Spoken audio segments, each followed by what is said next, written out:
The torque screw that we all know and learn to love was developed in 1967, patented in 1971. And you know what it was advertised as? A security screw. It was used in emissions devices for automobiles. Nowadays, for every torque screw, there's a Torx bit. This brings me to BMW's new patented bolt. Let's talk about it. Oh yeah, this is war, BMW. This is war, my friend. This is war. Hello there, Pierre here. Welcome back to another video. If you're keeping up with what's going on in the automotive industry, you should have heard by now that BMW filed a new patent for a bolt, and the head of this bolt resembles the BMW logo. From a design standpoint, I think this bolt might be a really pretty bolt, but this sparked some outrage in the right to repair community. Of course, I am not against right to repair. I am for it, but because if I own a vehicle that I cannot work on it, I don't want it.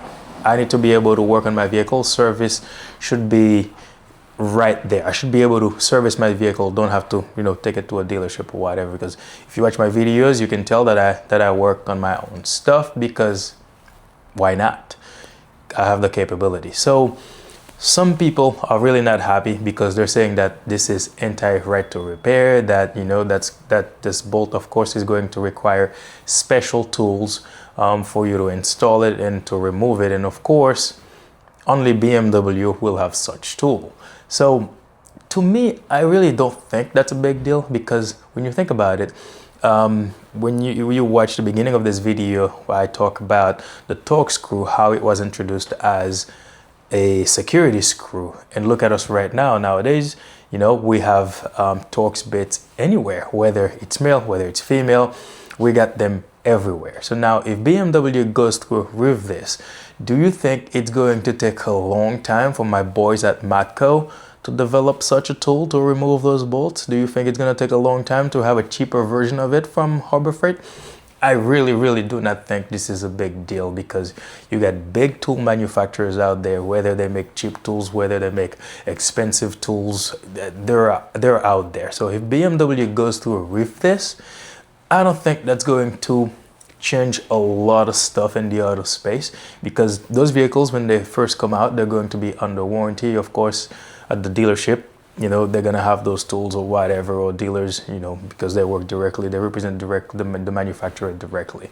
So at first, that's gonna give the aftermarket a lot of time to develop those tools, and I really do not think that's a big deal. Do I have to lose sleep over this? I will not lose sleep over this, but I will say this though: if Chevy, with that Chevy logo, the bow tie, if they come up with something like this from a design standpoint, I think it will be very attractive. BMW has a beautiful logo, and doing this, with the BMW logo and with the design, incorporate the design in the head of the bolt, I don't think that's a bad idea from a design standpoint, right? But if they're doing it, if the mindset behind it is to deter people from working on their own vehicles, then of course that's going to spark a lot more outrage. And BMW is no stranger to controversy, and remember what happened with the whole heated seat situation. So I really don't understand. I don't know the mindset behind it. Maybe they will not go through with it, because in the past companies file lots of patents, and it's not all of them that just that they go through with it. Maybe they will not go through with this. Maybe we're looking at this, we're just reacting too early. I don't know their mindset. If it's anti-repair, then of course they're gonna see the outrage.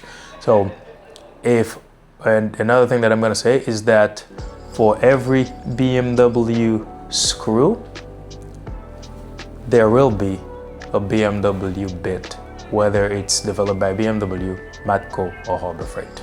It's gonna be out there. I hope this video helped you out. I just wanted to give my thoughts on this. And if you like this video, just subscribe, and share it with people that you think might benefit from it. And in the meantime, I'll see you in the next one. Bye-bye.